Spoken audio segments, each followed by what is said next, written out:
계속해서 갈라디아서 말씀을 나누고 있습니다. 오늘은 12번째 시간으로 종을 선택한 자유자라는 제목을 가지고 함께 은혜를 나누기를 소망합니다. 제가 초등학교 사회 시간에 굉장히 인상이 깊었던 그런 단원이 하나가 있었습니다. 무엇을 가르쳤던 단원이었냐면은 바로 자유에 관해서 이렇게 가르쳤던 그런 단원이었습니다. 그때 지금 정확하게 기억은 나지 않지만 국어 사전을 제가 한번 다시 말씀을 준비해서 찾아보니까 당시 담임 선생님께서 자유에 대한 정의를 이렇게 알려줬었습니다. 외부적인 구석이나 무엇에 얽매이지 않고 자기 마음대로 할 수 있는 상태. 여기에 키포인트는 자기 마음대로 할 수 있다는 것이죠. 그래서 수업이 끝나자마자 어떠한 사건이 발생하게 됩니다. 어떤 사건이 발생했냐면은 한 친구가 다른 친구를 그냥 냅다 때리는 거예요. 한 대 때리는 거예요, 이렇게. 그러니까 맞은 친구가 뭐라고 했냐면 야, 왜 때려? 라고 이제 화를 내기 시작을 했죠. 그러자 이 친구가 하는 말이 가관입니다. 내 자유야. 이렇게 얘기하는 거예요. 그러니까 이 친구가 야, 네 자유만 있냐? 내 자유도 있다면서 서로 이제 치고받기 시작을 했습니다. 여러분 어떤가요? 정말 내 자유이기 때문에 다른 사람들을 함부로 할 수 있는 것일까요? 조금 전에 나누었던 이 자유라는 그 국어 사전의 정의에 빗대어 본다면 틀린 말은 아닙니다. 자유는 외부적인 구속이나 무엇에 얽매이지 않고 자기 마음대로 할 수 있는 그런 상태이기 때문에 다른 친구를 건들고 내 자유야 라고 말해도 이 자유의 정의의 관점에서 본다면 그것은 틀린 말이 아니라는 것이죠. 그래서 당시에 그 담임 선생님께서 이런 친구들을 말리면서 저희에게 다시 이제 가르쳐 주셨습니다. 자신의 자유만 고집을 하다 보면은 방종에 빠질 수 있다라고 말씀하신 것이죠. 우리가 그 시간에는 자유에 대해서 배웠다면 그 다음 시간이 뭐였냐면 방종에 대해서 배우는 시간이었거든요. 즉 자유에는 책임과 의무가 따른다라는 것입니다. 여기에는 개인적인 책임과 의무 외에도 사회적인 책임과 의무가 함께 따르는 것이죠. 이러한 책임과 의무를 함께 지키는 선 안에서야만 자유가 행해져야지 참된 자유라고 인정을 받을 수가 있는 것입니다. 그런데 이러한 자유에 대한 정의를 잘못 이해하고 함부로 사용한 자들이 있었습니다. 바로 오늘 본문에서 나오고 있는 갈라디아 교회의 성도들이죠.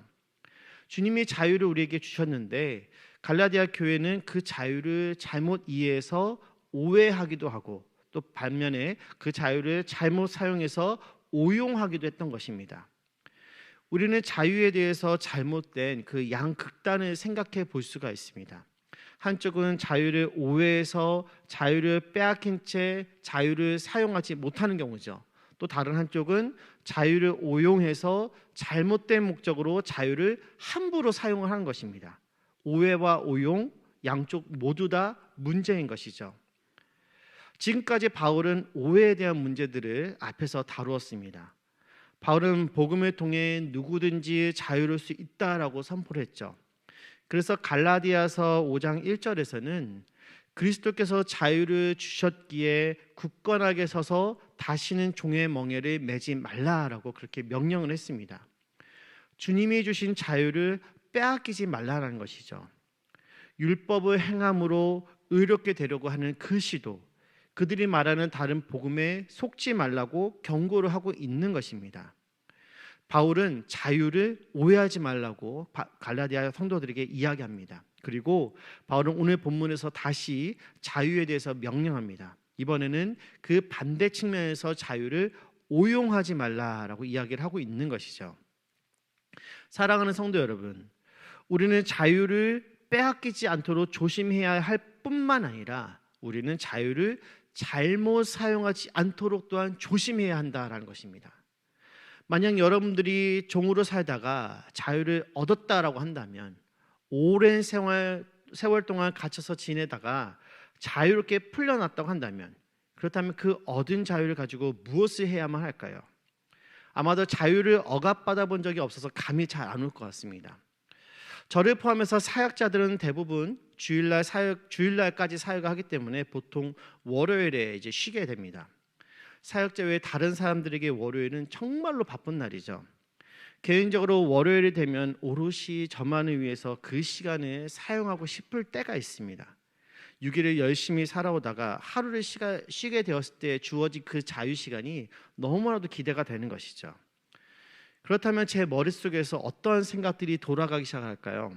쉬면서 뭘 할까라는 생각들이 돌아가기 시작합니다. 평소에 하고 싶었던 것들이 막 머릿속에서 사이클이 막 돌아가죠. 하지만 현실은 그렇지가 않습니다. 뭘 할까가 아니라 해야 할 것들이 내 앞에 놓여져 있는 것이죠. 밀렸던 개인 업무도 봐야 하는 것이고, 집안에 밀렸던 일거리들도 해내야 되는 것이고, 병원에서 진료를 봐야 할 일이 있었다면은 병원도 다녀와야만 하는 것이고, 오랜만에 집에 있으니 때때로 사랑하는 아들의 학교를 마중 나가기도 하는 것이죠. 만약에 해야 할 것들을 하지 않고 하고 싶은 것들만 하고 하루를 보냈다고 한다면 어떻게 되었을까요? 여러분들의 상상에 맡기겠습니다. 여러분, 자유를 얻는 것과 그 자유를 가지고 무엇을 하느냐는 또 다른 문제라는 것입니다. 그래서 우리는 자유를 얻었을 때 그 자유를 잘못 사용하지 않도록 자유를 어떻게 사용할 것인지를 알아야 한다는 것이죠. 그렇지 않으면 우리에게 주어진 그 자유를 잘못 사용할 수도 있다라는 것입니다. 한 조사기관에서 로또에 당첨된 사람들을 추적 조사했다라고 합니다. 갑자기 일확천금의 그 기회를 얻은 이들은 정말로 누구라도 부러워할 만한 그런 삶을 살아갈 것만 같았죠. 하지만 조사 결과 그 결과는 굉장히 충격적이었습니다. 많은 사람들이 당첨이 되기 전보다 오히려 더 불행한 삶을 사는 경우가 허다했다라는 것이죠. 이유가 무엇인가 살펴보니 갑자기 생긴 돈을, 이 많은 돈을 어떻게 해야 할지 모르고 잘못된 목적으로 돈을 사용하다가 낭비하고 결국에는 망하게 되었다라는 것입니다. 자유가 그러합니다. 우리가 자유를 어떻게 사용해야 하는지 모르면 우리에게 주어진 정말로 소중한 이 자유를 우리는 자칫 잘못 사용할 수도 있다라는 것이죠. 그래서 주님께서 주신 자유를 가지고 범죄하는 일에 사용할 수도 있습니다. 가룟 유다는 어땠습니까? 그는 예수님의 12 제자 중 한 사람이었지만 자신에게 주어진 그 자유로 스승인 예수님을 팔아버렸습니다. 그러므로 우리는 자유를 어떻게 사용해야 하는지, 또 무엇을 위해 사용해야 하는지, 쉽게 말해서 이 자유를 사용하는 법을 알아야 한다는 것이죠. 그것이 성도들이 갖고 있는 지혜라는 것입니다. 왜냐하면 자유는 우리가 만들어내는 것이 아니기 때문입니다. 우리는 자유를 받은 것이고 주님께서 우리에게 자유를 허락하신 것이기 때문이죠. 그래서 자유에 대한 목적은 우리에게 있는 것이 아닙니다. 자유를 허락하신 그분의 목적에 따라, 그분의 계획에 따라 우리는 그 자유를 선용해야 한다는 것이죠. 그것에 바울은 오늘 본문에서 무엇이라고 이야기를 하냐면은 부르심이라고 말하고 있습니다. 우리 13절 말씀, 본문의 13절 말씀 함께 읽어보도록 하겠습니다. 같이 읽겠습니다. 시작. 형제들아, 너희가 자유를 위하여 부르심을 입었으나 오직 사랑으로 서로 종노릇하라. 아멘. 사랑하는 성도 여러분, 우리는 자유를 위해 부르심을 받았습니다. 전에는 우리가 율법의 종이었죠. 율법을 다 지키지 않으면 의롭다 여김을 받을 수가 없었습니다. 또한 하나님의 진노와 형벌 앞에서 구원받을 만한 소망도 없었던 그런 노예였던 것이죠. 우리는 우리가 짓는 죄에서 스스로 탈출할 수가 없는 그런 죄의 노예였던 것입니다. 그러나 그리스도를 믿음으로 우리는 율법을 준수하지 못해도 하나님께 받아들여지며 하나님께서는 그런 우리를 향하여서 더 이상 진노하시지 않는다라는 것이죠. 그리고 예수님의 의를 덧입어 의롭다라고 여김 받았을 뿐만이 아니라 우리는 계속해서 점점 더 거룩하여져 가는 것입니다. 그렇게 우리는 율법과 하나님의 진노, 죄에 대해서 자유하게 되는 것이죠. 그런데 13절 하반절에 보면은 바울은 좀 더 충격적인 이야기를 언급하고 있는 것을 볼 수 있는데요. 우리 이 하반절 말씀만 다시 한번 보도록 하겠습니다. 하반절 말씀입니다. 시작. 그러나 그 자유로 육체의 기회를 삼지 말고 오직 사랑으로 서로 종노릇하라. 아멘. 무슨 말인가요? 하나님께서 우리를 자유자로 부르신 목적이 있다는 것이에요. 그 목적이 무엇입니까? 오히려 우리가 종이 되게 하기 위해서 우리를 자유자로 부르셨다는 것입니다. 누구를 향한 종일까요? 바로 서로를 위해서 종이 되라고 한다는 것입니다. 내 바로 옆에 있는 김지사의 종이 된다는 것이고 이권사의 종이 된다는 것이죠. 이 말이 무슨 뜻일까요? 성도에게 주어진 이 자유는 사랑으로 섬기고 희생할 때 비로소 진정한 의미를 갖게 된다라는 것입니다. 세상에서 말하는 자유란 억압으로부터 해방된 것을 이야기합니다. 그러나 기독교에서 말하는 이 자유는 여기서 한 걸음 더 나아가는 것이죠. 억압에서 해방된 자가 형제를 섬기는 종이 될 때 구체적으로 실현이 된다라는 것입니다. 이 일이 어떻게 가능할까요? 바울은 이 질문에 대한 답을 빌립보서 2장 6절과 7절에서 이렇게 대답합니다. 우리 이 말씀 같이 보도록 하겠습니다. 시작. 그는 근본 하나님의 본체시나 하나님과 동등됨을 취할 것으로 여기지 아니하시고 오히려 자기를 비워 종의 형체를 가지사 사람들과 같이 되셨고. 아멘. 고난의 길을 걸어가시기 전 가장 고민이 많았을 그 시간에 우리 주님은 식사 자리에서 일어나셔서 겉옷을 벗고 수건을 가져다가 허리에 두르신 다음에 대야에 물을 담아 사랑하는 제자들의 발을 씻기시고 그리고 두르셨던 수건으로 제자들의 발을 씻기기 시작하셨습니다. 그는 철두철미하게 자원하는 그런 종으로서의 삶을 사심으로 하나님의 뜻을 온전히 이루신 것이죠. 따라서 형제를 섬기는 종의 모습은 이와 같이 모든 인간을 섬기시고 또한 그 목숨을 모든 인간의 대속물로 내어주신 우리 예수 그리스도에 대한 모방을 뜻하는 것입니다. 성도에게 있어서 진정한 자유란 예수 그리스도와 같이 종의 형체를 지닐 때 바로 나타날 수가 있는 것이죠. 그러므로 우리 중에 큰 자는 우리를 섬기는 자가 되어야만 하는 것이고 아무든지 첫째가 되고자 하는 자는 무사람의 끝이 되며 무사람을 섬기는 자가 되어야만 하는 것입니다. 사랑하는 성도 여러분, 그렇다면 자유자가 종이 되어서 형제를 섬길 수 있도록 하는 이 힘은 과연 어디에서 나오는 것일까요? 그것은 그리스도의 위대한 그 사랑에서 공급이 되는 것입니다. 성경은 사랑의 힘에 대해서 수없이 강조합니다. 베드로전서 4장 8절에서는 사랑이 죄를 덮어주는 힘이 있음을 밝히고 있고 잠언 10장 12절을 보면은 사랑은 형제의 허물과 잘못을 덮어준다라고 말합니다. 또한 사랑장으로 유명한 고린도전서 13장은 무엇이라고 말합니까?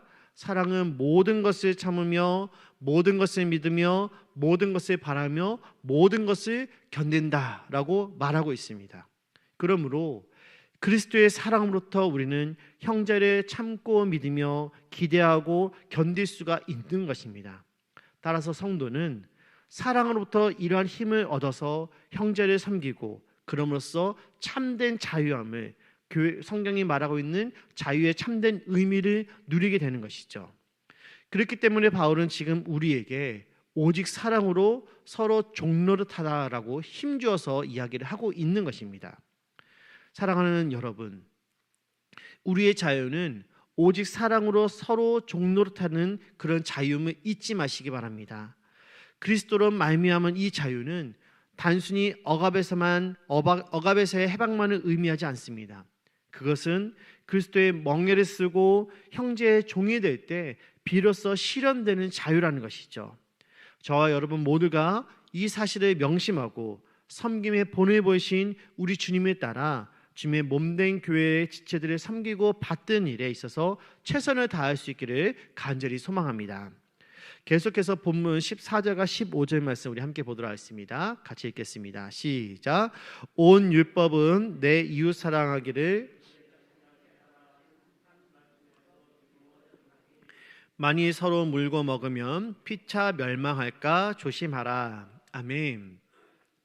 사도 바울이 모든 율법이 어디에서 시작된다고 말합니까? 그는 내 이웃 사랑하기를 내 자신과 같이 하라라는 말씀에서 모두 시작이 된다라고 이야기합니다. 이 말은 모든 세부적인 율법의 조항들을 한마디로 요약한 예수님의 말씀이기도 하시죠. 즉 사랑하는 자는 율법의 요구를 다 이뤘다라는 것입니다.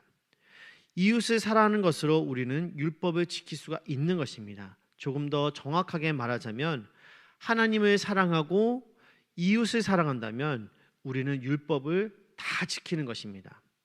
왜냐하면 성경이 말하는 율법의 모든 계명은 그 근본 정신에 하나님과 이웃을 향한 사랑을 갖고 있기 때문이죠. 여기서 중요한 점은 하나님과 이웃을 향한 사랑은 따로따로 가는 것이 아니라는 것입니다. 항상 함께 가면서 더 근본적으로는 하나님에 대한 사랑이 모든 사랑의 근본과 기초가 된다는 것이죠. 그러므로 하나님을 사랑하는 그 마음에 근거하지 않은 이웃 사랑은 율법을 버리고 어기는 것이 된다라는 것입니다. 예를 들어서 구제를 하는 일은 좋은 일이며 그 자체로서 하나님이 명하신 것들입니다.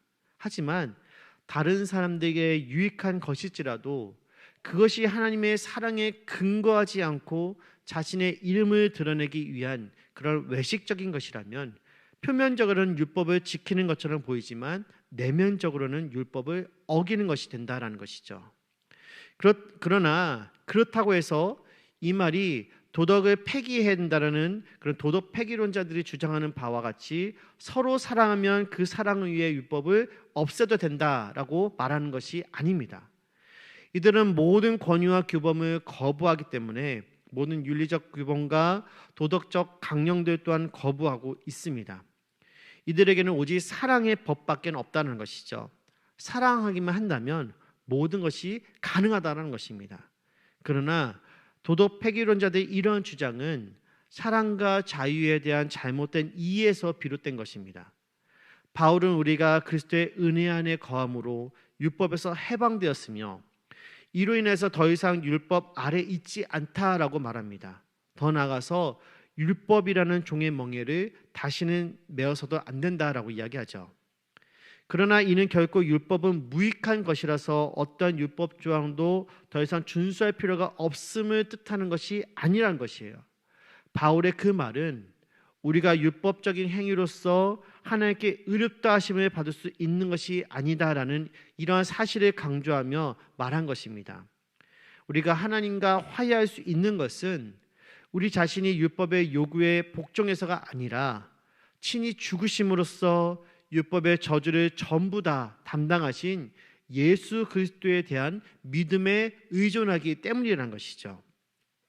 한편 그리스도를 쫓는 성도의 삶은 동시에 율법의 요구를 충족시키는 그런 삶을 의미하기도 합니다. 그것은 하나님께서 우리에게 성령을 보내주셨기 때문이죠. 즉 성령은 우리로 하여금 율법의 모든 표준들을 지키도록 능력과 도움을 준다라는 것입니다. 따라서 율법의 모든 표준들은 성령을 쫓는 삶에서 온전히 실현이 되고 계승이 되어야만 하는 것입니다. 믿음과 성령을 따르는 성도의 삶은 율법이 일일이 지키지 않는다 할지라도 율법의 본질적인 내용과 대립되지 않으며 도리어 그것을 계승하고 성취하는 삶을 살게 된다는 것이죠. 그러므로 사랑하는 성도 여러분, 율법이 말하는 윤리적인 규범과 또한 도덕적 강령들을 힘을 다해서 행하시기 바랍니다. 왜냐하면 성령을 따르는 삶은 그것들에 대한 폐기를 의미하지 않기 때문이죠. 비록 우리에게 그 요구들을 다 지킬 수 있는 힘이 없다라고 할지라도 절망하지 마시고 하나님께서 우리를 돕기 위해 보내주신 성령께서 우리의 연약함을 도우실 것을 믿고 그 믿음으로 나아가기를 간절히 소망합니다. 이제 말씀을 정리하도록 하겠습니다. 제가 정말로 좋아하는 영화 중에 쇼생크 탈출이라는 명작이 있습니다. 저는 이 영화를 한 20번도 더 본 것 같아요. 여기 보면은 감옥에서 주인공을 친절하게 대해 주었던 한 흑인 죄수가 등장을 합니다. 그는 오랜 세월 동안 복역을 하게 되었고 모범수로 추록을 하기 위해서 정말로 감옥 안에서 모범적인 그런 감옥 생활을 했었습니다. 하지만 번번이 그 가능성이 무산되고 그렇게 세월도 많이 흘러서 어느덧 70에 가까운 노인이 되었죠. 그동안 자신의 노력이 헛되다라는 생각에 이제는 모든 것을 포기하려고 하였을 때 드디어 모범수로 인정을 받아 출소를 하게 됐는데 출소를 하고 난 그 이후의 그의 모습이 참으로 인상적이었습니다. 40년 가까운 감옥 생활을 마치고 난 그에게 세상은 더 이상 그가 그토록 동경하던 그런 세상이 아니었던 것이죠. 너무나도 많이 변해버린 세상을 보면서 그는 그 틈바구니에서 산다는 것이 오히려 감옥보다도 더 큰 고통이었던 것입니다. 자유를 얻었지만 그 자유를 어떻게 사용해야 될지 몰랐던 것이죠. 결국 이 흑인은 모범수에게 제공되는 숙소에서 자살을 하기로 결심을 하고 목을 메어서 죽으려고 밤이 되기를 기다렸습니다. 그런데 갑자기 벨소리가 울리고 의문의 소포가 하나 도착을 하게 됩니다. 누가 보냈을까 하고 확인해 보니 이 영화의 주인공이 보낸 소포였던 것이에요. 그는 누명을 쓰고 감옥에서 복역 중이었습니다. 그는 자신의 베스트 프렌드가 세상에 나가서 당황해하며 힘들어할 것을 미리부터 알고 그가 해야 할 것들을 정리해서 소포로 보냈던 것이죠. 이 소포 안에는 그가 어디로 가야 할 것과 또 그곳에 가면은 무엇이 준비되었는지 등이 상세하게 기록이 되어 있었습니다. 그는 친구의 가르침대로 하였고 얼마 지나지 않아서 주인공이 그 누명이 풀려나면서 감옥에서 나와 이 친구를 만나 함께 남은 여생을 즐겁게 살아가는 모습으로 이 영화는 마지막으로 마무리가 됩니다. 그토록 얻고 싶었던 자유였지만 막상 자유가 주어지자 무엇을 해야 할지 몰랐던 그에게 이 영화의 주인공을 가야 할 그 방향을 가르쳐준 정말로 고마운 사람이었던 것이죠. 사랑하는 성도 여러분, 죄로 죽어가는 갈라디아 교회의 성도들에게 바울을 통해 복음이 전달되었고 또 이를 통해 그들은 자유를 얻을 수가 있었습니다. 하지만 그들은 쇼샤크 탈출의 이 흑인 죄수처럼 그 자유를 어떻게 사용해야 할지를 몰랐던 것이죠. 그래서 어리석게도 다시 예전의 모습으로 돌아가고자 했던 것입니다. 저와 여러분도 죄 가운데 살고 있었지만 누군가를 통해서 복음을 듣고 구원의 은혜를 깨달아서 자유자가 되었습니다. 여러분은 여러분들에게 주어진 이 자유를 무엇을 위하여서 사용하시겠습니까? 그 자유를 어떻게 사용해야 될지 몰라서 혹시 다시 돌아가시길 원하십니까? 아니면 오늘 사도 바울이 다른 일을 섬기고자 하는 그런 종의 자리를 선택했던 것처럼 또 다른 누군가가 자유자가 되도록 하기 위해 기꺼이 종의 자리를 선택하시겠습니까? 바울이 사울이었을 때 그는 세상 사람들이 부러워할 만한 그런 사람이었습니다. 그는 젊었고 능력자였으며 로마의 시민권도 가진 자였죠.